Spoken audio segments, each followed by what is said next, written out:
Israel ও যুক্তরাষ্ট্রের হামলায় Iran পাল্টা হামলা চালিয়েছে। পাল্টা জবাবে ইরান অত্যাধুনিক ক্ষেপণাস্ত্রগুলো ব্যবহার করেনি বলেই ধারণা করা হচ্ছে। ইরানের হাতে রয়েছে অত্যাধুনিক 9টি ক্ষেপণাস্ত্র যা ইসরায়েলের সরাসরি হামলা করতে সক্ষম। আর এসব ক্ষেপণাস্ত্রকে যুক্তরাষ্ট্র ভয় পায়। ইরানের 9টি ক্ষেপণাস্ত্রের মধ্যে অন্যতম সিজিল ক্ষেপণাস্ত্র। 90 দশকে এই ক্ষেপণাস্ত্র নিয়ে গবেষণা শুরু করে তেহরান।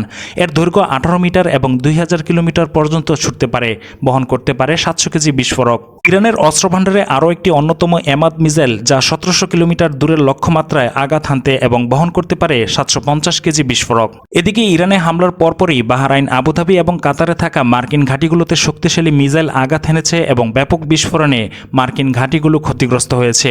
এই তিনটি দেশেই মার্কিন সামরিক ঘাঁটি রয়েছে যা এই অঞ্চলের নিরাপত্তা সমীকরণকে আরও জটিল করে তুলেছে। ইরান মধ্যপ্রাচ্যে থাকা মার্কিন ঘাঁটিতে হামলার পর ইসরায়েলের প্রাণকেন্দ্র তেল আবিবেও হামলা করেছে।